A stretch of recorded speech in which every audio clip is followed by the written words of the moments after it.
Question. Freedom is nice in general, but shouldn't we be practical when it comes to gun control or school attendance or white supremacist rallies? Practical is not an argument. Saying let's be practical is not an explanation of why that particular thing should be an exception. It's a way to say something that sounds a little bit like you have an argument or a reason, but without actually giving one, without actually having to think one through. So, what's practical about disarming people who obey the law? That doesn't sound practical to me.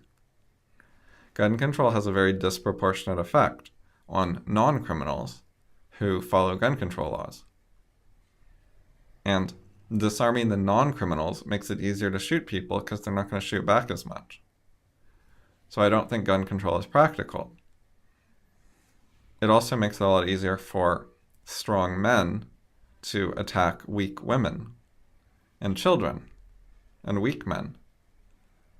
Because if, no one's carrying guns around, then what does a strong guy have to fear? He doesn't have to think twice before he attacks someone. Not as much. So I don't think disarming people is practical. I think that you want potential criminals to be worried that someone might actually be effective at defending themselves.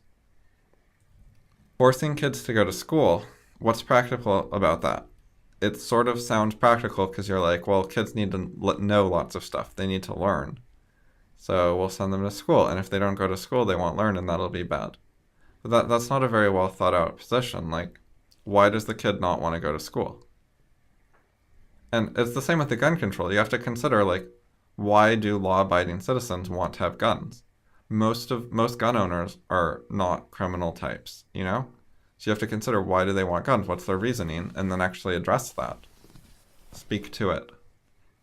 So as school attendants, why do a lot of people not want to go to school? Well, they find it boring. They think they're not learning much. They find it hard or difficult. They find it unpleasant. They want to do something else. There's other things they like. So if you think about all those things, how effective is their education being? If you just force them to go to school, which they find unpleasant and they don't want to be there, and they're daydreaming about all the activities they do want to do when they get home, if they find school hard and unpleasant and boring and annoying and they're not really listening, how much are they going to learn at school? Is that really solving the problem?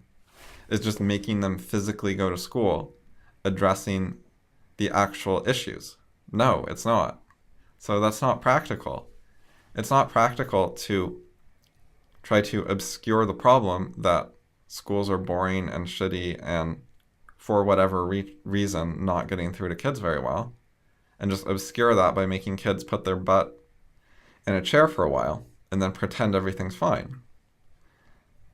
What would be practical, as in, effective in life, would be to try to investigate what's going wrong and what can we do about it. Ignoring problems isn't practical, then you just end up with illiterate 18-year-olds. You end up with adults who can't do fractions and percents, who don't understand things like cost per calorie of food. They don't know how to calculate that, and they don't understand what it is. That's what happens when you just make people go to school, physically be present, without really worrying about how good the schools are and how well things are working. The fact that someone doesn't want to go to school is a sign that something's going wrong. Ignoring the warning sign just makes things worse. Okay, what about white supremacist rallies? Well, do you want to shut down free speech in general? Do you think it would be practical to just ban free speech? Do you think it would be practical for the government to decide who should be able to speak about what topics in what ways? At what venues? To what audiences? I don't think that sounds practical.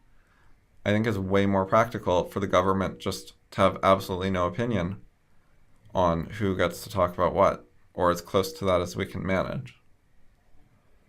If you're recruiting terrorists to actually go kill a bunch of people tomorrow in the public square, that's a problem. That's a police matter.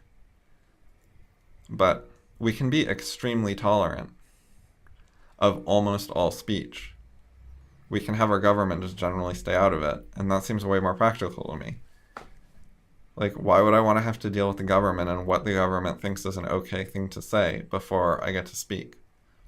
Like, in general, I just want the government not to be on my mind. Like, it shouldn't be something I have to worry about or think about. Just leave me alone.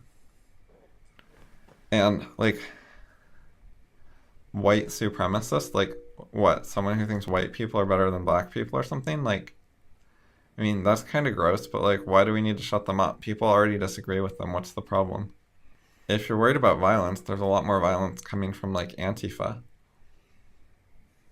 If you're worried about violence, like, why isn't Black Lives Matter one of your main targets that you're concerned about? Why white supremacists? There's a lot more people in stuff like Black Lives Matter and Antifa than who are like neo-Nazis. And the Black Lives Matter has a lot of mainstream support from the center left, whereas the neo-Nazis are constantly disavowed by the center right. They don't have a very broad base of support.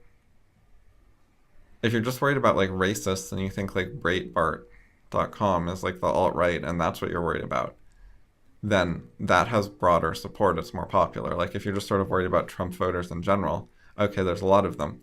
But that's different than like neo-Nazi, like borderline violence type stuff. Just like disagreeing with Black Lives Matter and affirmative action and wanting to secure our borders. Like, it's debatable if that's racist, I guess. A lot of people seem to think it's racist. Okay, but that needs to be like an open debate. That's not anywhere close to where you would want to think about shutting down free speech. Stop and think about the principle of freedom. Why is freedom important? What are the benefits? And then think about how that applies to the case you're talking about. Like, sometimes unpopular opinions are true. That's one of the reasons we value free speech, is because we don't want to suppress a good idea just because most people are currently mistaken, which is a thing that we know happens sometimes. So when you want to shut down white supremacist rallies, what you're saying is, that's really unpopular, I think it's bad, let's shut it down. That's like exactly opposite to what someone who understood freedom would think. Freedom is not about, let's give the mainstream a bunch of freedom. I mean, that's part of it, but like they were going to have freedom anyways. If you're doing stuff everyone approves of, no one's going to stop you.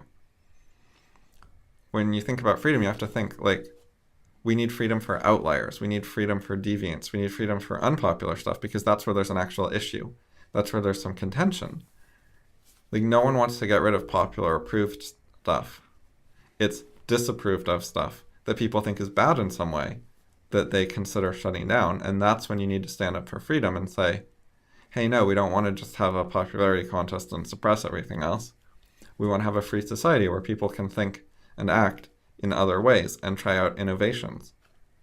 Because like, you know, new ideas, new innovations start out unpopular.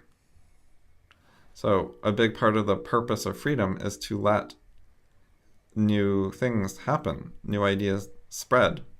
You know, they have to start somewhere. They have to start unpopular, and then some of the ideas will pick up some steam and get more popular. And the bad ideas, if they're bad and you know why they're bad, you can explain it and, you know, stop them with argument. You don't have to shut down their right to speak.